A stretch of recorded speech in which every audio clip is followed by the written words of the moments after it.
वह हर कदम बहुत सावधानी से रख रहा था ताकि कोई इंसान उसे देख न सके। कुछ ही देर में वह सोफी को लेकर इंसानों की दुनिया से बहुत दूर निकल गया। वे दोनों पहुंच गए दैत्य देश में, एक ऐसी जगह जहां इंसानों से कई गुना बड़े दैत्य रहते थे। दैत्य सोफी को अपने विशाल गुफा जैसे घर में ले आया। वहां पहुंचकर उसने उसे एक ऊंची जगह पर बैठा दिया ताकि वह आसानी से भाग न सके। लेकिन सोफी हार मानने वालों में से नहीं थी। मौका मिलते ही वह एक खिड़की तक पहुंची और उसे खोलने की कोशिश करने लगी। जैसे ही उसने खिड़की खोली, पास रखी कुछ चीजें नीचे गिर गईं। उनकी आवाज सुनते ही दैत्य समझ गया कि सोफी भागने की कोशिश कर रही है। वह तुरंत उसके पास आया और बोला, यहाँ से भागने का कोई रास्ता नहीं है। ये इंसानों की दुनिया नहीं बल्कि दैत्य देश है। इसके बाद वह सोफी को एक बड़े से बर्तन में बैठाकर मेज पर ले आया। सोफी अभी भी डरी हुई थी। तभी दैत्य ने मुस्कुराते हुए अपना परिचय दिया। मेरा नाम BFZ है, बिग फ्रेंडली जायंट। मैं एक बड़ा लेकिन दोस्ताना दैत्य हूँ। उसी समय बाहर से किसी दूसरे दैत्य की डरावनी आवाज सुनाई दी। BFZ ने सोफी को बताया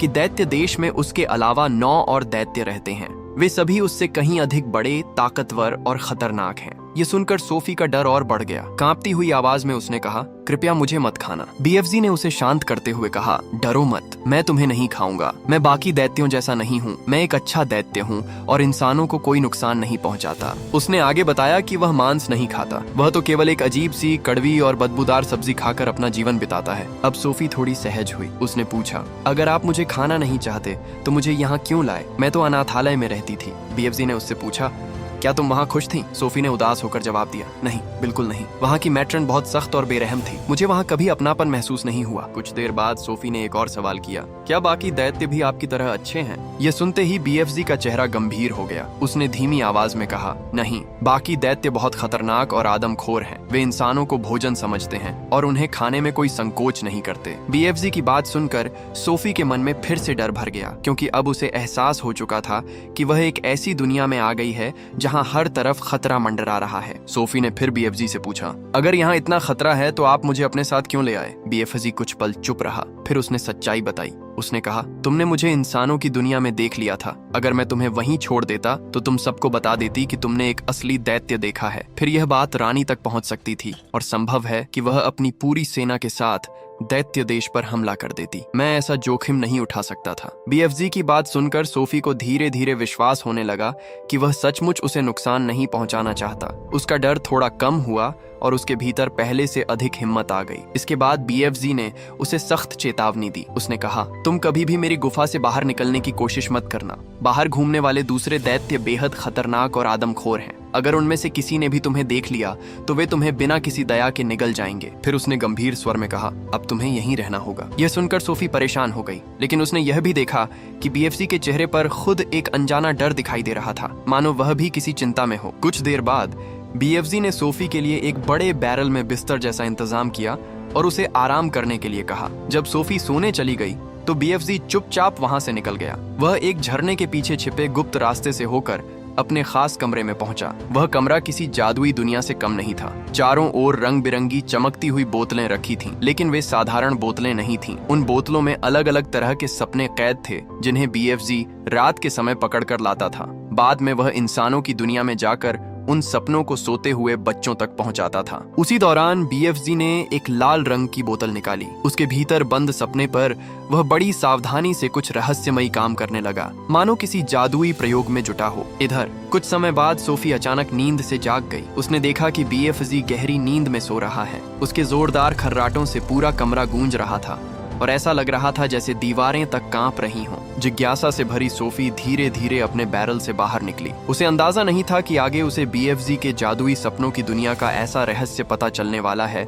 जो उसकी जिंदगी हमेशा के लिए बदल देगा। सोफी को लगा कि भागने का इससे बेहतर मौका उसे दोबारा नहीं मिलेगा। वह धीरे धीरे उठी और सावधानी से खिड़की की ओर बढ़ी। काफी कोशिशों के बाद वह खिड़की खोलने में सफल हो गई। फिर वह नंगे पांव बाहर निकली और पूरी ताकत से भागने लगी। लेकिन कुछ ही दूर जाने पर अचानक जमीन के नीचे से एक विशालकाय हाथ बाहर निकला। उसने सोफी को ऐसे उठा लिया जैसे कोई छोटे से चूजे को पकड़ लेता है। डर के मारे सोफी चीख उठी। वह BFZ की गुफा की ओर देखकर मदद के लिए पुकारने लगी, लेकिन इस बार BFZ ने उसकी मदद नहीं की। वह चुपचाप खड़ा रहा और फिर गुफा का दरवाजा बंद कर लिया। अगले ही पल वह भयानक दैत्य सोफी को अपने विशाल मुंह के करीब ले आया। उसकी डरावनी शक्ल देखकर सोफी का डर और बढ़ गया। इससे पहले कि वह कुछ कर पाती, दैत्य ने उसे निगल लिया। दरअसल कहानी की शुरुआत एक अनाथालय से होती है, जहाँ कई अनाथ बच्चे रहते थे। उन्हीं बच्चों में एक छोटी सी लड़की थी जिसका नाम सोफी था। सोफी बाकी बच्चों से थोड़ी अलग थी क्योंकि उसे रात में बिल्कुल नींद नहीं आती थी। हर रात वह जागकर किताबें पढ़ती और खिड़की से बाहर की दुनिया को निहारा करती थी। उन्हीं रातों में उसने एक रहस्यमयी कहानी भी कई बार सुनी थी, एक ऐसे विशाल दैत्य की कहानी जो रात के अंधेरे में शहर की गलियों में घूमता था। कहा जाता था कि वह इतना चुपचाप चलता है कि किसी को उसके आने की आहट तक नहीं होती, और जो भी उसे देख लेता है वह फिर कभी दिखाई नहीं देता। हालांकि आज तक किसी ने उस दैत्य को अपनी आंखों से नहीं देखा था। उस रात भी सोफी अपने कमरे में बैठी किताब पढ़ रही थी। चारों तरफ गहरा सन्नाटा पसरा हुआ था। तभी अचानक उसे बाहर से कोई हल्की सी आवाज सुनाई दी। जिज्ञासावश वह खिड़की के पास गई और बाहर झांकने लगी। उसी समय तेज हवा के कारण सड़क पर रखा एक डस्टबिन गिर पड़ा। पहले तो सोफी ने इसे एक साधारण घटना समझा, लेकिन अगले ही पल अंधेरे में कुछ ऐसा दिखाई दिया जिसने उसके होश उड़ा दिए। सड़क के साए से एक विशालकाय हाथ बाहर आया और उसने बड़ी आसानी से उस गिरे हुए डस्टबिन को सीधा खड़ा कर दिया। सोफी की सांसें थम गईं। कुछ ही क्षण बाद वह रहस्यमयी आकृति पूरी तरह सामने आ गई। वह सचमुच एक बहुत बड़ा दैत्य था। उसका विशाल शरीर अंधेरे में भी साफ दिखाई दे रहा था। इससे पहले कि सोफी कुछ समझ पाती, दैत्य ने अपना बड़ा सा हाथ खिड़की के अंदर बढ़ाया। उसने सोफी को उसके कंबल सहित सावधानी से उठा लिया और वहां से चल पड़ा। दैत्य आश्चर्यजनक रूप से शांत था। इतना विशाल होने के बावजूद उसके कदमों की कोई आवाज नहीं होती थी। वह बड़ी सावधानी से शहर की सुनसान गलियों से गुजरता हुआ आगे बढ़ने लगा, जबकि सोफी डर और हैरानी से उसके हाथों में सिमटी हुई सब कुछ देख रही थी। और इसके बाद जो हुआ आपको पहले ही बता दिया था, लेकिन गेंट जब उसे खाता है उसके बाद अचानक सोफी एक तेज चीख के साथ जाग उठी। उसका दिल जोर जोर से धड़क रहा था। कुछ क्षण बाद उसे एहसास हुआ कि जो कुछ उसने देखा था वह हकीकत नहीं बल्कि एक डरावना सपना था। बीएफजी ने जानबूझकर उसे ऐसा सपना दिखाया था ताकि वह समझ सके कि उसकी गुफा के बाहर की दुनिया कितनी खतरनाक हो सकती है। सोफी अभी खुद को संभाल ही रही थी कि उसकी नजर एक अजीब से चमकदार पेय पर पड़ी। उत्सुकता से उसने उसके बारे में पूछा। बीएफजी ने बताया कि इस पेय का नाम फ्रॉस्टकॉटल है। यह साधारण पेय नहीं था बल्कि दैत्यों की दुनिया का एक अनोखा और रहस्यमय पेय था। सोफी ने गौर किया कि उसके भीतर उठने वाले बुलबुले सामान्य पेयों की तरह ऊपर नहीं जा रहे थे बल्कि नीचे की ओर खींच रहे थे। यह दृश्य इतना विचित्र था कि वह हैरान रह गई। तभी अचानक गुफा के बाहर से एक जोरदार धमाके जैसी आवाज सुनाई दी। पूरा वातावरण कांप उठा। कुछ ही पलों बाद एक विशाल और भयावह दैत्य गुफा में दाखिल हुआ। यह था फ्लैश लम्पीटर, दैत्यों में सबसे ताकतवर और डरावना। उसकी सूंघने की शक्ति इतनी तेज थी कि वह दूर से ही किसी इंसान की मौजूदगी का पता लगा सकता था। गुफा में कदम रखते ही फ्लैश लम्पीटर को कुछ अजीब महसूस हुआ। उसने हवा को सूंघा और तुरंत शक करने लगा कि आसपास कोई इंसान मौजूद है। उसे देखकर सोफी घबरा गई। वह तुरंत छिपने के लिए जगह ढूंढने लगी और पास रखी एक बड़ी बदबूदार सब्जी के पीछे दुबक गई। लेकिन फ्लैश लम्पीटर लगातार इधर उधर सूंघता हुआ उसकी तलाश करता रहा। स्थिति खतरनाक होती जा रही थी। तभी बीएफजी ने अपनी समझदारी से काम लिया। उसने फ्लैश लम्पीटर का ध्यान दूसरी ओर मोड़ दिया और उसे उसकी पसंदीदा चीजों के बारे में बातों में उलझा लिया। फ्लैश लम्पीटर कुछ देर तक गुफा में इधर उधर देखता रहा, लेकिन उसे कुछ नहीं मिला। आखिरकार उसने अपना शक छोड़ दिया। जाते जाते उसने फ्रॉस्टकॉटल का एक बड़ा पात्र उठा लिया और गुफा से बाहर निकल गया। उसके जाते ही सोफी ने राहत की सांस ली। खतरा फिलहाल टल चुका था, लेकिन उसे एहसास हो गया था कि दैत्य देश में एक छोटी सी गलती भी उसे बड़ी मुसीबत में डाल सकती है। फ्लैश लम्पीटर के जाने के बाद बीएफजी तुरंत सोफी को उसकी छिपने की जगह से बाहर निकालता है। वह उसकी अच्छी तरह सफाई करवाता है, उसे आराम करने देता है और पहनने के लिए साफ कपड़े देता है। इसके बाद वह एक बड़े पेड़ के तने के अंदर उसके लिए एक छोटा सा आरामदायक बिस्तर तैयार करता है। सोफी को घर जैसा महसूस हो इसलिए बीएफजी उसकी किताब और चश्मा भी उसके पास रख देता है। फिर वह उससे कहता है कि उसे अपने काम पर जाना है और उसके लौटने तक सोफी को सुरक्षित रहना होगा। ये सुनकर सोफी उत्सुकता से पूछती है, आप आखिर करते क्या हैं? बीएफजी मुस्कुराकर बताता है कि उसका काम बाकी दैत्यों से बिल्कुल अलग है। वह दूर दूर तक घूमकर सपनों को इकट्ठा करता है और फिर रात के समय इंसानों की दुनिया में जाकर सोते हुए बच्चों तक अच्छे सपने पहुंचाता है। यह सुनते ही सोफी की जिज्ञासा बढ़ जाती है। वह भी बीएफजी के साथ जाने की जिद करने लगती है। शुरू में बीएफजी साफ मना कर देता है। वह जानता था कि बाहर हर तरफ खतरनाक और आदमखोर दैत्यों का खतरा मंडरा रहा है, लेकिन जब सोफी उसे बताती है कि वह भी उसकी तरह अकेली है और उसका कोई अपना नहीं है तो BFZ का दिल पिघल जाता है। आखिरकार वह उसे अपने साथ ले जाने के लिए तैयार हो जाता है। हालांकि वह पहले ही चेतावनी दे देता है कि यह सफर आसान नहीं होगा। उन्हें चुपचाप उन विशाल दैत्यों के बीच से गुजरना था जो गहरी नींद में सो रहे थे, और फिर सामने दिखाई दे रही ऊंची पहाड़ी की चोटी तक पहुंचना था। सोफी के साथ यह काम और भी मुश्किल था, क्योंकि जरा सी आवाज भी उन दैत्यों को जगा सकती थी। BFZ बेहद सावधानी से दबे पांव आगे बढ़ने लगा। रास्ते में एक दैत्य अचानक करवट बदलने लगा और ऐसा लगा कि वह जोरदार छींक मार देगा। अगर ऐसा होता तो आसपास सो रहे सभी दैत्य जाग जाते। BFZ ने तुरंत अपनी चतुराई से स्थिति संभाल ली और किसी तरह उसकी छींक रुकवा दी। थोड़ा आगे बढ़ने पर एक कौवा जोर से कांव कांव करने ही वाला था। BFZ ने फुर्ती दिखाते हुए उसे शांत कर दिया ताकि कोई आवाज न हो। काफी मुश्किलों के बाद वे लगभग वहां से निकलने ही वाले थे कि अचानक एक खूंखार दैत्य की नजर BFZ पर पड़ गई। उस दैत्य ने झट से BFZ को पकड़ लिया और हवा में उठा लिया। यह दृश्य देखकर सोफी के होश उड़ गए। वह डर के मारे पास खड़ी एक पुरानी कार के पीछे जाकर छिप गई। कुछ ही क्षणों में शोर सुनकर बाकी दैत्य भी जागने लगे। अब BFZ और सोफी के सामने पहले से कहीं बड़ा खतरा खड़ा था। अब दैत्यों का सरदार फ्लैशलम पीटर BFZ को परेशान करने के लिए एक नया और खतरनाक खेल सोचता है। उसके इशारे पर एक दैत्य BFZ को उठाकर एक ऊंची पहाड़ी पर ले जाता है, जबकि दूसरा दैत्य सामने वाली पहाड़ी पर दो पुरानी गाड़ियां लेकर खड़ा हो जाता है। उन्हीं गाड़ियों में से एक के अंदर सोफी छिपी हुई थी। कुछ ही देर में दैत्यों का यह खतरनाक खेल शुरू हो जाता है। वे गाड़ियों को तेजी से एक दूसरे की ओर धकेलने लगते हैं। टक्कर होने में बस कुछ ही पल बाकी थे कि सोफी हिम्मत जुटाकर गाड़ी का स्टीयरिंग घुमा देती है। गाड़ी अचानक दिशा बदल लेती है और दूसरी ओर मुड़ जाती है। इसके कारण एक दैत्य अपना संतुलन खो बैठता है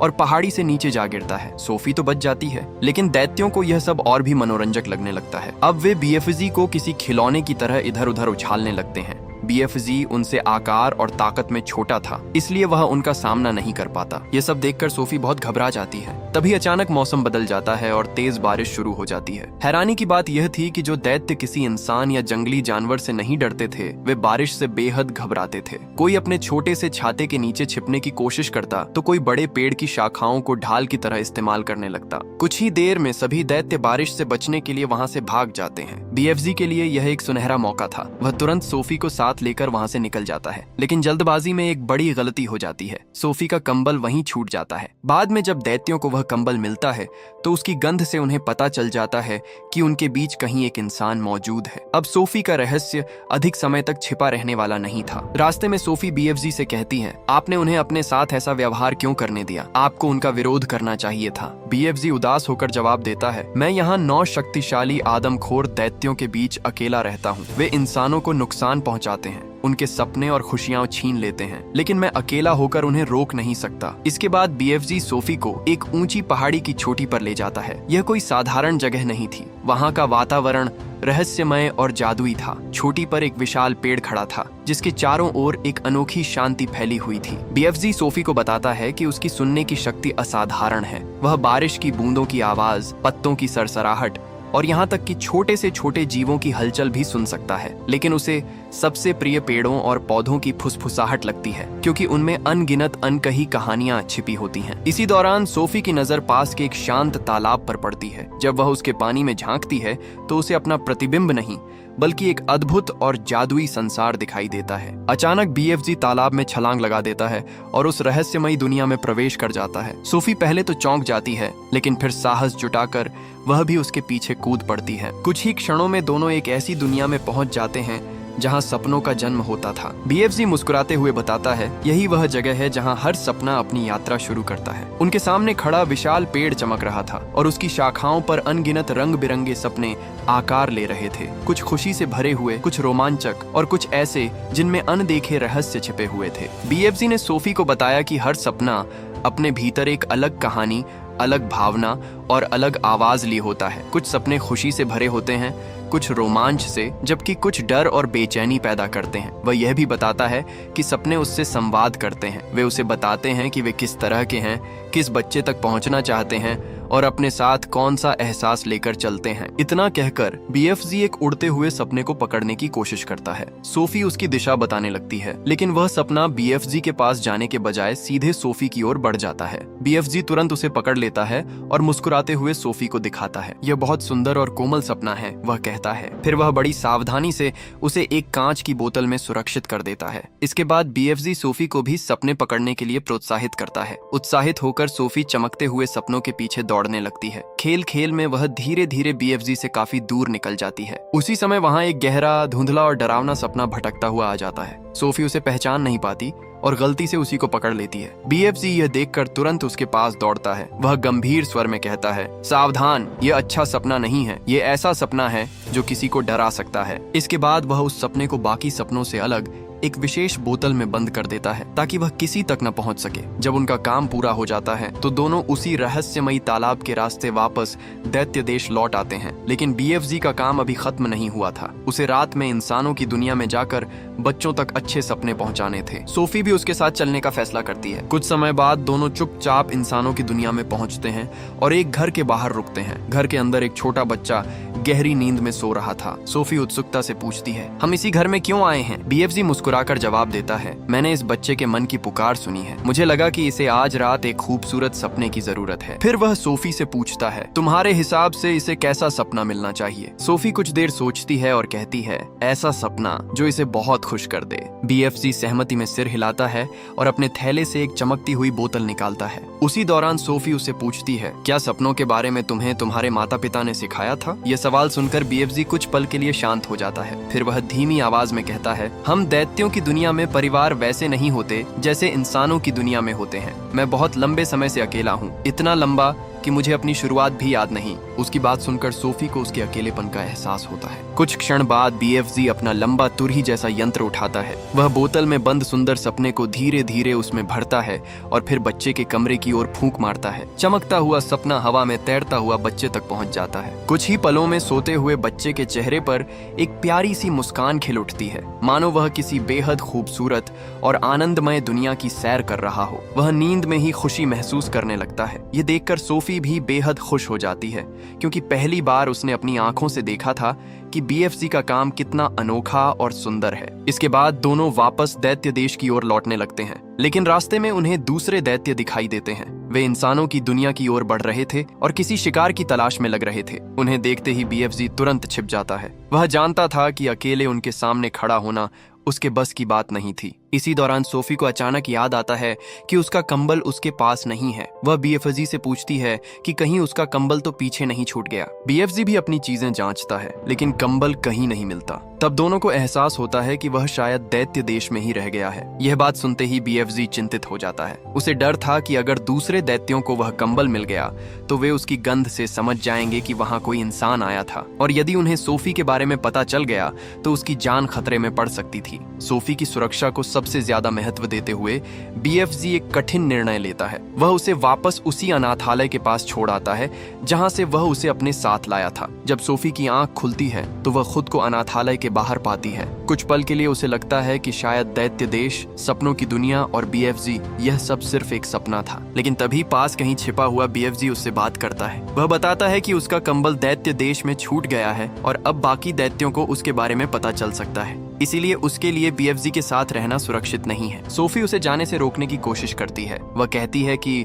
अब वे अच्छे दोस्त बन चुके हैं और वह उससे दूर नहीं जाना चाहती। तभी बीएफजी अपने अतीत का एक दर्दनाक रहस्य उसके सामने रखता है। वह बताता है कि बहुत समय पहले उसका एक इंसानी दोस्त था। उसे किताबें पढ़ने का बहुत शौक था और उसी ने बीएफजी को पढ़ना लिखना सिखाया था। सोफी जो लाल जैकेट पहन रही थी वह भी कभी उसी दोस्त की थी। बीएफजी की आवाज भारी हो जाती है। वह बताता है कि एक दिन दूसरे दैत्यों को उसके उस दोस्त के बारे में पता चल गया था। उसके बाद जो हुआ उसने बीएफजी को हमेशा के लिए बदल दिया। वह आज भी उस दर्द को नहीं भूल पाया था। इसी वजह से वह नहीं चाहता था कि सोफी भी किसी खतरे में पड़े। लेकिन सोफी हार मानने वालों में से नहीं थी। वह विश्वास के साथ कहती है, इस बार ऐसा नहीं होगा। हम दोनों मिलकर उन दैत्यों का सामना करेंगे और उन्हें किसी को नुकसान नहीं पहुंचाने देंगे। बीएफजी उसकी बात सुनता है, लेकिन उसके चेहरे पर चिंता साफ दिखाई देती है। आखिरकार वह अपना थैला उठाता है और जाने के लिए मुड़ जाता है। सोफी उसे रोकने की बहुत कोशिश करती है, मगर बीएफजी पीछे मुड़कर नहीं देखता। धीरे धीरे वह अंधेरे में दूर चला जाता है। उदास और भावुक सोफी उसे जाते हुए देखती रहती है।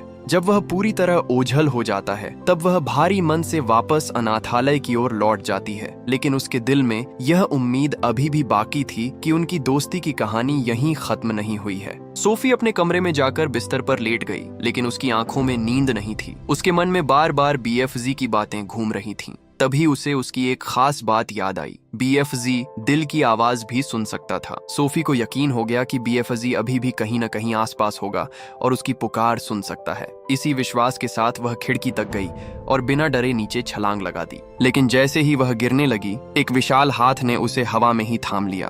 वह BFZ था। BFZ ने उसे सुरक्षित अपने हाथ में उठा लिया। उस पल उसे भी समझ आ गया कि सोफी कोई साधारण लड़की नहीं थी। वह बहादुर थी, निडर थी और मुश्किलों से भागने वाली नहीं थी। आखिरकार BFZ उसे फिर से अपने साथ दैत्य देश ले गया। वहां पहुंचकर दोनों ये सोचने लगे कि उन खतरनाक दैत्यों को हमेशा के लिए कैसे रोका जाए, लेकिन उनकी बातचीत ज्यादा देर तक नहीं चल पाई। अचानक बाहर से भारी कदमों की आवाजें सुनाई देने लगीं। BFZ तुरंत समझ गया कि खतरा उनके दरवाजे तक पहुंच चुका है। उसने फौरन सोफी को अपने घर के भीतर बने विशाल पेड़ के खोखले हिस्से में छिपा दिया। कुछ ही देर में फ्लैशलम पीटर और बाकी दैत्य वहां आ पहुंचे। BFZ ने उन्हें वापस जाने के लिए कहा, लेकिन फ्लैशलम पीटर ने सोफी का छूटा हुआ कंबल दिखाते हुए कहा, हम तब तक नहीं जाएंगे जब तक उस इंसान को ढूंढ नहीं लेते। इसके बाद सभी दैत्य कंबल की गंध सूंघते हुए सोफी की तलाश में जुट गए। उन्होंने BFZ के घर का कोना कोना छान मारा। सामान इधर उधर फेंका गया, चीजें तोड़ी गईं और हर जगह इंसान की मौजूदगी के निशान खोजे जाने लगे। इसी बीच फ्लैशलम पीटर उस पेड़ के पास पहुंच गया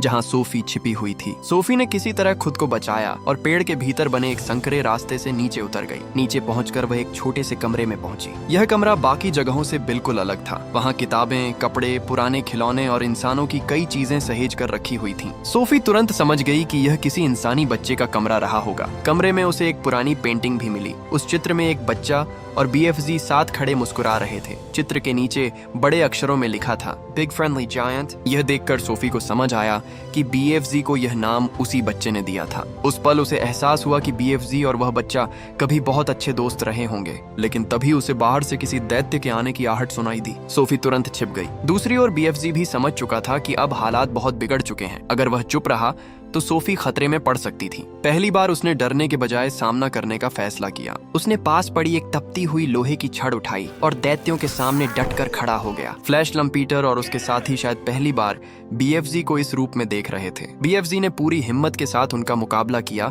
और एक एक करके उन्हें अपने घर से बाहर खदेड़ दिया। उस रात पहली बार उसने साबित कर दिया कि सच्ची ताकत केवल शरीर की नहीं, बल्कि साहस और अपने दोस्तों की रक्षा करने के संकल्प की होती है। दैत्यों के चले जाने के बाद सोफी की नजर कमरे में टंगी इंग्लैंड की महारानी की एक तस्वीर पर पड़ती है। तस्वीर को देखते ही उसके मन में एक शानदार विचार आता है। वह तुरंत BFZ के पास जाती है और कहती है, अगर हम अकेले इन दैत्यों को नहीं रोक सकते तो हमें किसी शक्तिशाली इंसान की मदद लेनी होगी, और उससे बेहतर कौन हो सकता है जो पूरे देश की रक्षा करता हो। सोफी की योजना थी कि महारानी तक किसी तरह खतरे की सच्चाई पहुंचाई जाए। वह BFZ से कहती है कि उन्हें एक ऐसा सपना तैयार करना होगा जो केवल सपना न लगे, बल्कि एक स्पष्ट चेतावनी जैसा महसूस हो। उस सपने में यह दिखाया जाए कि 9 खतरनाक दैत्य रात के अंधेरे में बच्चों को उठा रहे हैं और पूरे देश के लिए खतरा बन चुके हैं। BFZ ध्यान से उसकी बात सुनता है और सपने को तैयार करने में जुट जाता है। वह उसमें उन सभी दैत्यों की छवियां, बच्चों के गायब होने का भय और आने वाले संकट के संकेत जोड़ देता है। फिर सोफी एक और महत्वपूर्ण सुझाव देती है। वह कहती है, सपने में हमें भी होना चाहिए। अगर महारानी हमें देख लेंगी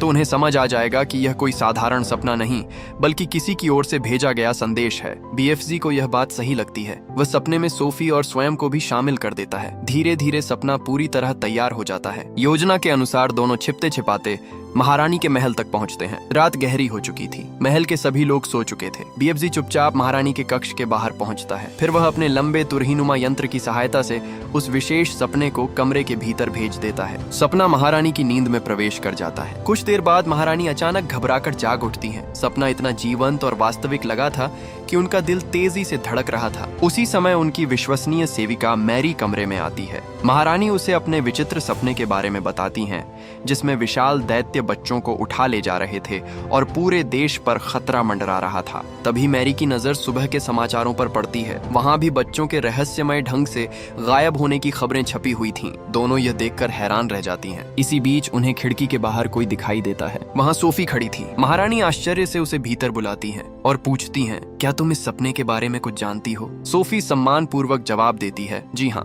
मुझे यहाँ एक दैत्य लेकर आया है, लेकिन वह कोई बुरा दैत्य नहीं है। वह मेरा सबसे अच्छा मित्र है और उसी ने आपको यह सपना भेजा है ताकि आप आने वाले खतरे के बारे में जान सकें। सोफी की बात सुनकर महारानी और भी उत्सुक हो जाती हैं। अब वे उस रहस्यमय दैत्य से मिलने और पूरी सच्चाई जानने का निर्णय लेती हैं। सोफी महारानी को समझाती है कि वह और बीएफजी यहाँ किसी निजी कारण से नहीं, बल्कि एक बड़े खतरे की चेतावनी देने आए हैं। वह कहती है, जिस सवाल का जवाब आप खोज रही हैं, उसका उत्तर आपको अपने सपने में पहले ही मिल चुका है। ये सुनते ही महारानी को अपने सपने की सारी बातें याद आने लगती हैं। अब उन्हें समझ आ जाता है कि सोफी और बीएफजी उन्हें किस खतरे के बारे में आगाह करना चाहते हैं। महारानी फिर बीएफजी को अंदर बुलाने के लिए कहती हैं। सोफी खिड़की के पास जाकर बाहर खड़े बीएफजी को आवाज देती है। शुरुआत में बीएफजी काफी घबराया हुआ था। उसने पहले कभी इतने सारे इंसानों, सैनिकों और शाही अधिकारियों का सामना नहीं किया था, लेकिन सोफी पर भरोसा करते हुए वह हिम्मत जुटाता है और धीरे धीरे सबके सामने आ जाता है। बीएफजी को देखते ही सैनिक सतर्क हो जाते हैं और अपनी बंदूकें उसकी ओर तान देते हैं। माहौल एक पल में तनावपूर्ण हो जाता है। तभी सोफी तुरंत महारानी को उनका वादा याद दिलाती है।